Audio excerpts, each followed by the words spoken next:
નમસ્કાર, મુદ્દાની વાત જોવાની શરૂઆત આપ કરી ચૂક્યા છો। હું છું આપની સાથે વિકાસ મકવાણા અને હું છું મુફદ્દલ કપાસી।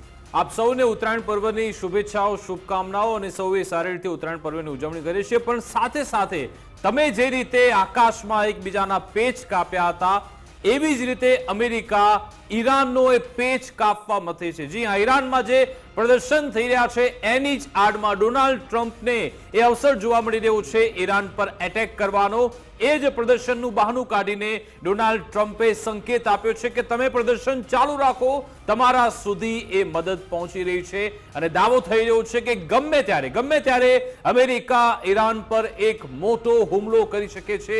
એ એર સ્ટ્રાઇકના સ્વરૂપમાં પણ હોઈ શકે છે, અથવા તો ફૂટ સોલ્જર ઈરાન પર ઉતરે એની પણ શક્યતા જોવામાં આવી રહી છે। ડોનાલ્ડ ટ્રમ્પ ક્યારે શું કરે કશી જ ખબર નથી હોતી। આપણને અગાઉ પણ ખબર છે કે B-2 બોમ્બર્સ પણ થોડા સમય પહેલા જ, હમણાં થોડો સમય જ વીત્યો છે કે જ્યારે ડોનાલ્ડ ટ્રમ્પે B-2 બોમ્બર્સ મોકલ્યા હતા, એમણે G20ની એ સમિટ અચાનક એ અટકાવીને અમેરિકા પરત ફર્યા અને પછી આપણને ખબર છે કે B-2 બોમ્બર્સ મોકલ્યા હતા અને દાવો કરવામાં આવ્યો હતો કે અમે એમના જે ન્યુક્લિયર પ્રોગ્રામ છે, અમેરિકાએ દાવો કર્યો હતો ડોનાલ્ડ ટ્રમ્પે કે ઈરાનના જે ન્યુક્લિયર પ્રોગ્રામ છે એને અમે બરબાદ કરી નાખ્યા છે, કારણ કે ત્યાં એ લોકો ન્યુક્લિયર બનાવી રહ્યા છે હથિયાર। અને હવે જે પ્રદર્શન ચાલી રહ્યા છે એ ડોનાલ્ડ ટ્રમ્પ કહી રહ્યા છે અમારે તો અમે લોકશાહી ઈચ્છીએ છીએ। જો કે એની પાછળ અમેરિકાના પોતાના સ્વાર્થ છે, આપતામાં અવસર શોધતા હોય છે। અને જો આવું થાય, જો ઈરાન પર એટેક કરવામાં આવે તો શું ફરી એકવાર વિશ્વ યુદ્ધની પરિસ્થિતિ થવા જઈ રહી છે? સવાલ થવાનો છે, કારણ કે હમણાં જ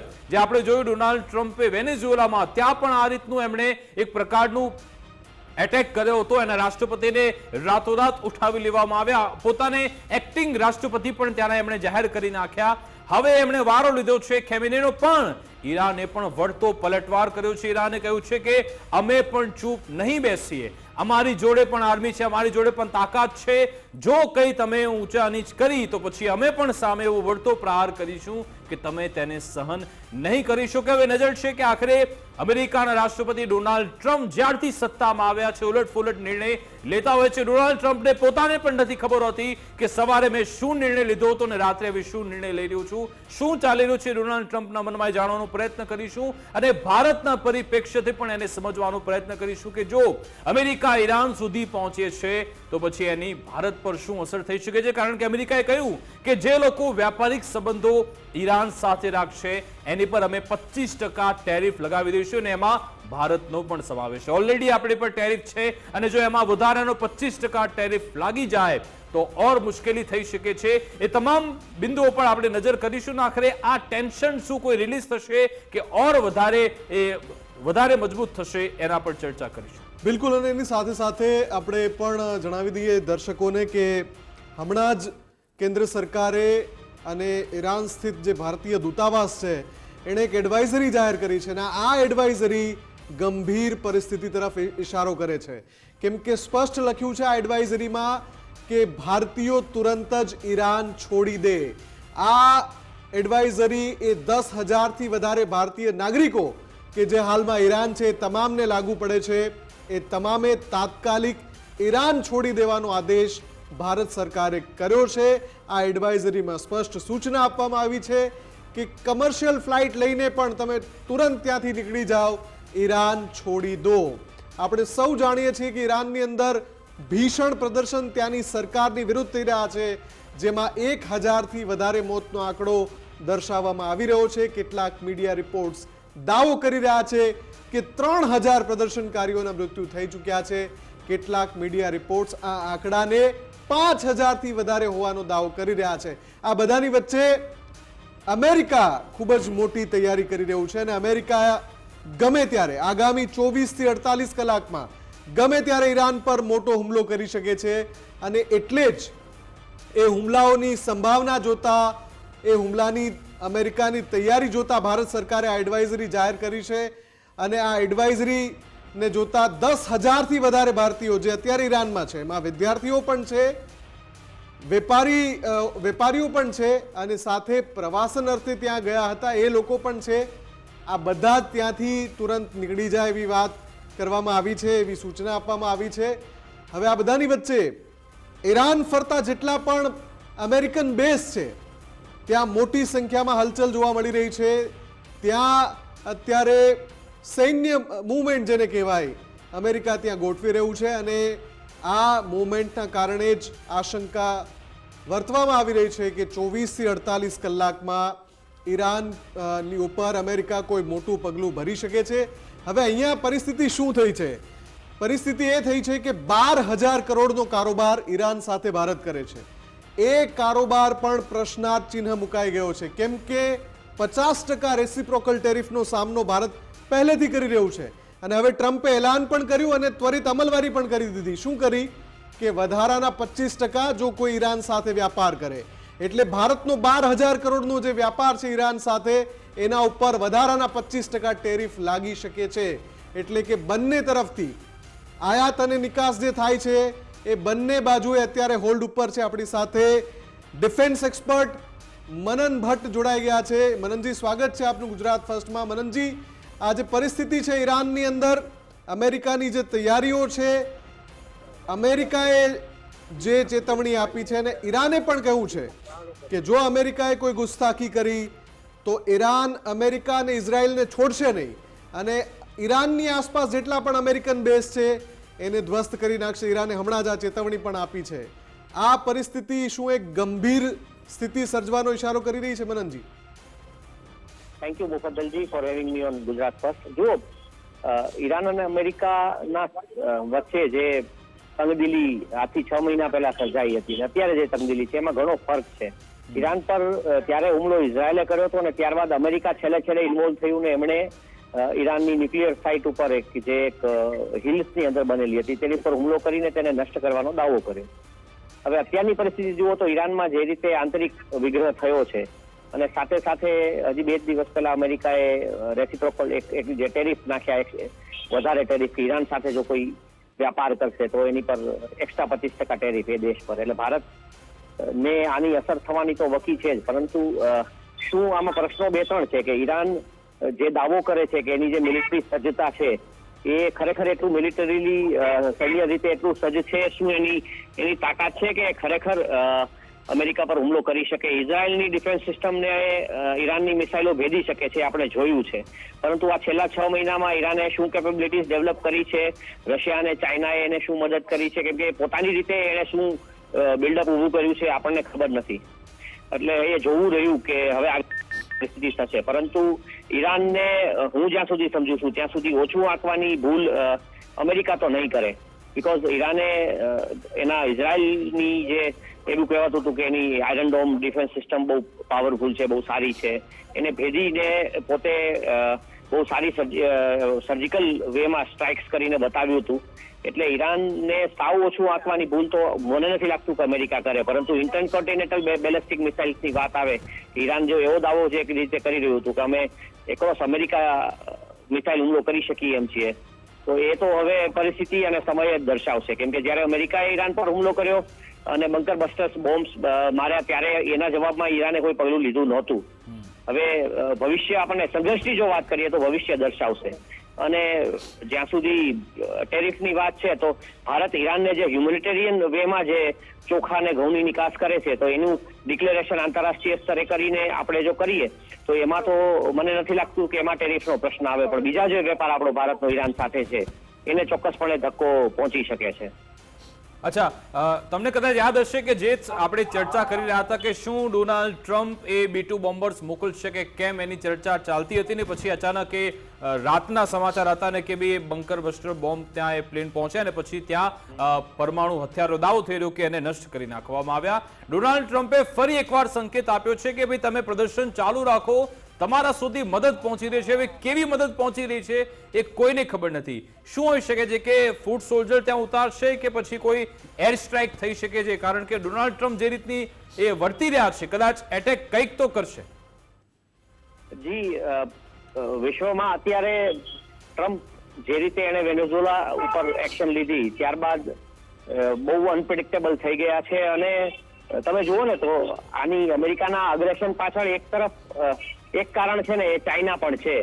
કેમ કે અમેરિકા ચીનની જે પ્રગતિ છે, આર્થિક પ્રગતિ, જે ઔદ્યોગિક પ્રગતિ, એને અમેરિકા પહોંચી નથી રહ્યું. અમેરિકાની તાકાત નથી. અમેરિકા તો શું વિશ્વના કોઈ દેશની હું સમજુ છું ત્યાં સુધી તાકાત નથી કે હવે ચીનની પ્રગતિ સાથે કદમથી કદમ મિલાવી શકે. એટલે એ પરિસ્થિતિમાં અમેરિકા પોતાની સૈન્ય તાકાત વડે પોતે વિશ્વનો મોટો ભાઈ છે, બિગ બ્રધર છે, એ સાબિત કરવા માટે મથી રહ્યું છે.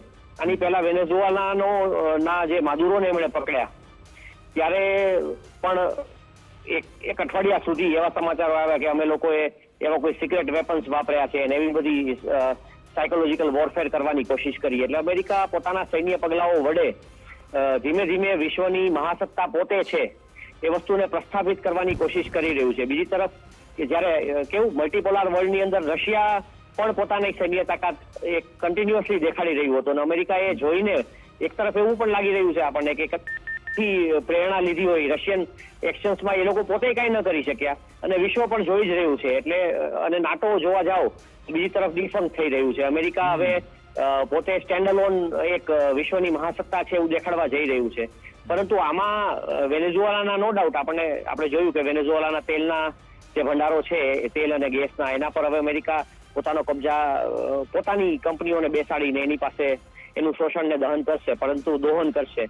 પરંતુ વૈશ્વિક રીતે ઇકોનોમિક સુપર પાવરની જો વાત કરીએ તો અત્યારે ચાઇનાની ઇકોનોમીની જે ગ્રોથ જે છે જે ગતિથી એ લોકો ઇન્ડસ્ટ્રીયલાઇઝેશન અને ઇન્ડસ્ટ્રીયલી વિશ્વને એકમાત્ર એમ કહી શકાય કે કાચા માલના સપ્લાયર તરીકે ઉભરી આવ્યા છે, ટેકનોલોજીના સપ્લાયર તરીકે. તો એ જોતા ચીનની ગતિને રોકવા માટેના અમેરિકાના આ પ્રયાસો, એટલે અમેરિકા ચીન સાથે મને એવું લાગી રહ્યું છે કે એમાં પેરેલલ ડ્રો હું કરી શકું છું કે અમેરિકા ક્યાંક ને ક્યાંક ચીન સાથે હરીફાઈમાં ઉતર્યું છે. અને ચીન જે છે મિલિટરીલી પોતે અગ્રેસિવ નથી થઈ રહ્યું. દરેક જેટલા સંઘર્ષો છે એમાંથી ચીન એક આડ રસ્તો કાઢી લે છે. પોતે સંઘર્ષમાં ઉતર્યા વિના કેવળ આર્થિક મહાસત્તા બનવા માંગે છે. બીજી તરફ અમેરિકા જે છે એ પોતાનું એક અલગ રૂપ વિશ્વને દેખાડી રહ્યું છે. જી આનંદજી, એક સવાલ એ પણ થઈ રહ્યો છે કે આપ કહી રહ્યા છો કે જે રીતે ઈરાને એગ્રેસિવલી જવાબ આપ્યો હતો જ્યારે ઇઝરાયેલે હુમલો કર્યો હતો અને એ મિસાઇલ પાવર આખી દુનિયાએ જોયો ઈરાનનો, ને અત્યારે પણ હમણાં જે લેટેસ્ટ જે જવાબ આપ્યો છે ઈરાને કહ્યું છે કે અમારી પાસે મિસાઇલ સિટી છે, તમે ભૂલી ના જતા.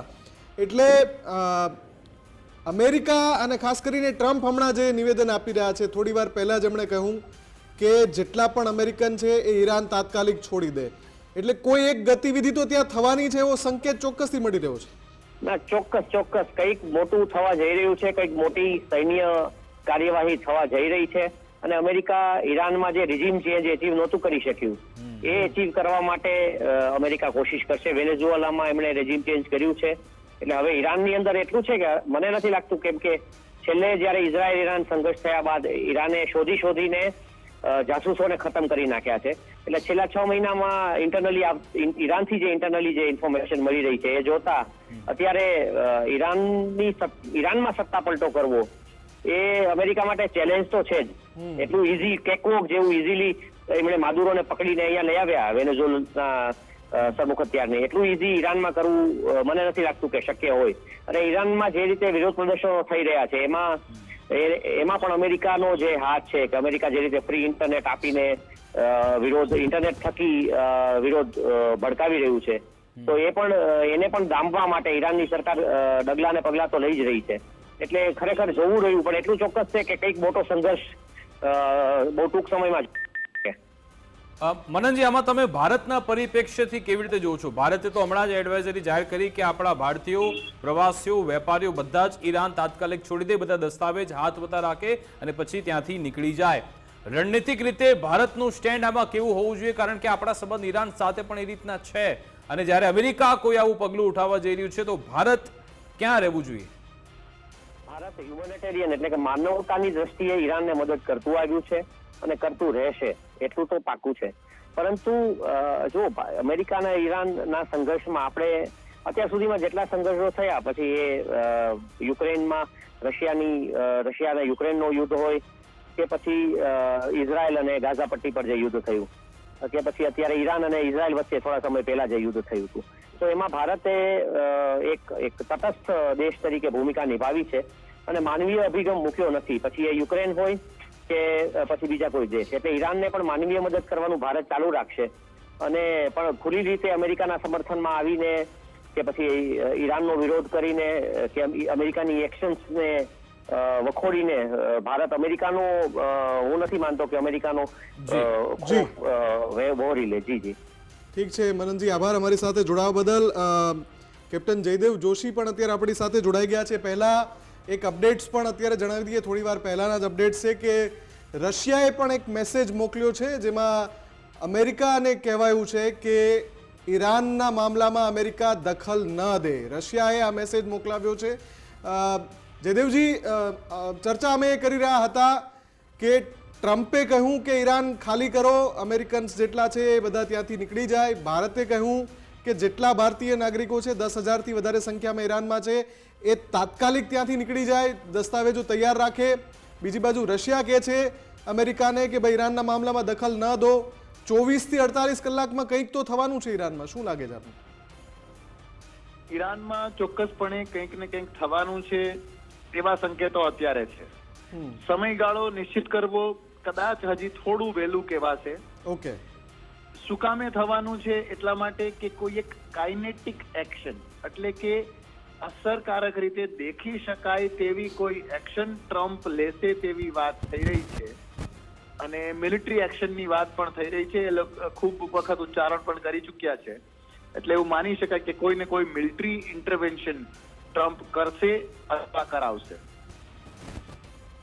તો આમાં આપને લાગે છે જયદેવજી, ચલો માની લો એવું ટેન્શન વાળો માહોલ થઈ જાય તો ખાડી દેશો, અમેરિકાના જે સહયોગી છે, પછી સાઉદી હોય, મિત્ર હોય, એ બધા શું ખાડી દેશો અમેરિકાનો સહયોગ કરશે ખરા? કારણ કે અમેરિકાની પોતાની એવી એની રણનીતિ રહેશે અથવા તો એની ફિતરત રહી છે કે જ્યારે ખરાબ સમયગાળો આવે એટલે બધા આસપાસના બધા લોકોને છોડી દેશે.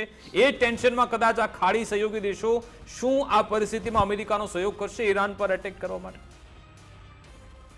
કેટલાય પણ ખાડી દેશો છે એ ખાડી દેશો એક સમયે ઇસ્લામિક બ્રધરહુડ થી જોડાયેલા હતા.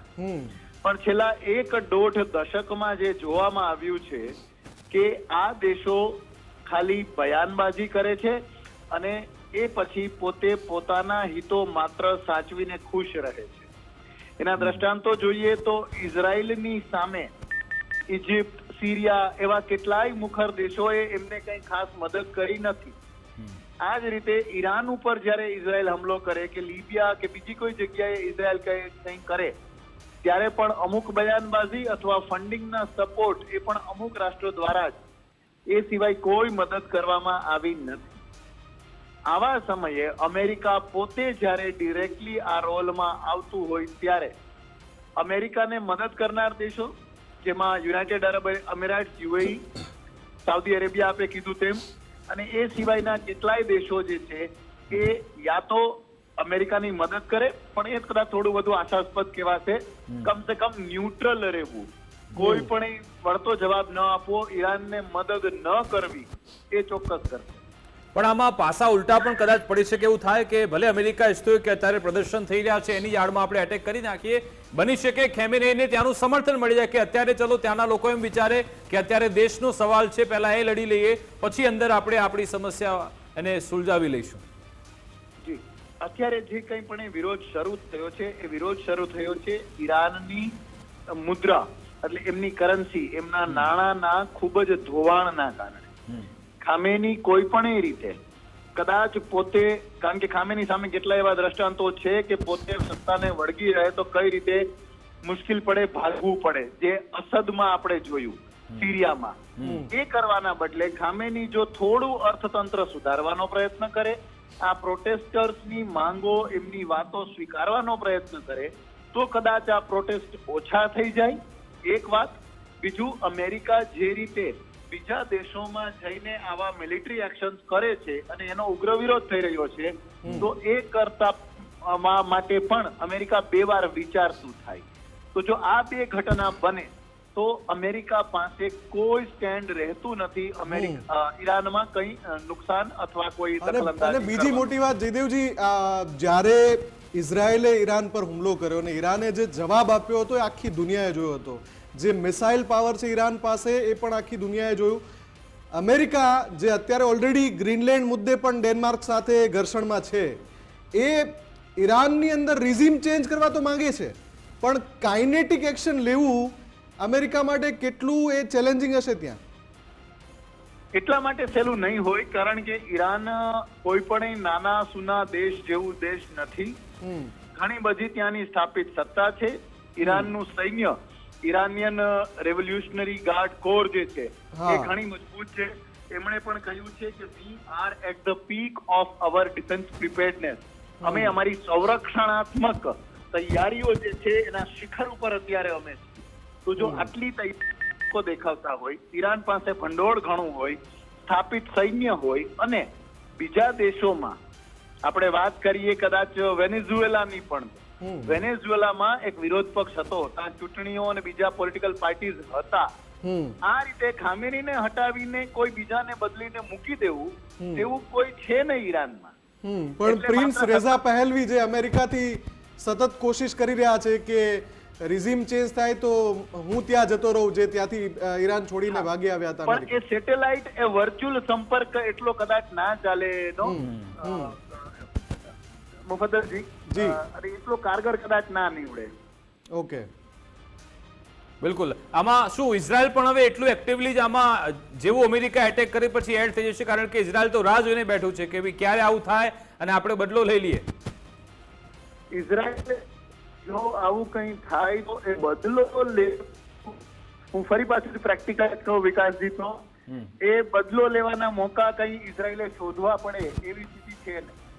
એટલે અમેરિકા આવશે, કંઈ કરીને જતું રહેશે, પણ ઇઝરાયલે ત્યાં ટકી રહેવાનું છે.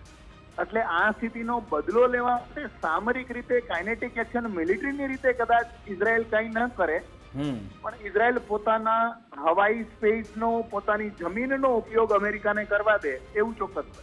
બિલકુલ. આભાર જયદેવજી, અમારી સાથે જોડાવા બદલ, વાતચીત કરવા બદલ. તો જો ને તોની સ્થિતિ છે, પણ જે રીતના સંકેત મળી રહ્યા છે, ડોનાલ્ડ ટ્રમ્પે પણ કહ્યું કે તમને અમે મદદ મોકલી રહ્યા છે, એટલે કે ઈરાનમાં જે વિરોધ થઈ રહ્યા છે એમને એ મેસેજ આપ્યો. ભારતે કહી દીધું કે ભાઈ જેટલા પણ ભારતીય વેપારીઓ ત્યાં છે, પ્રવાસીઓ છે, તાત્કાલિક ઈરાન છોડી દે. સાથે સાથે ઇઝરાયલનું જે વિમાન છે વિંગોમ ઝેઓન, એ પણ હવે ભૂમધ્ય સાગર તરફ પહોંચી રહ્યું છે. સાથે સાથે ઈરાને પણ અમેરિકાને ચેતવણી આપી છે કે જો તમે કોઈ મિલિટરી હસ્તક્ષેપ કર્યો તો અમારા ક્ષેત્રમાં જેટલા પણ તમારા બેઝ આવેલા છે, મિલિટરી બેઝ, એ ઉડાવી દઈશું. આ સ્થિતિ અત્યારે છે. હવે જોઈશું કે ભાઈ શું આખું આ ટેન્શન હળવું થાય છે, અથવા તો ડોનાલ્ડ ટ્રમ્પ શાંત થઈ જાય છે, કે કંઈક નવું જ 24 થી 48 કલાકમાં આપણને જોવા પડશે. એના પર નજર રહેશે. અમારી વિશેષ રજૂઆત અંતર્ગત બસ આટલું જ. આપ જોતા રહો ગુજરાત ફર્સ્ટ ન્યૂઝ. નમસ્કાર.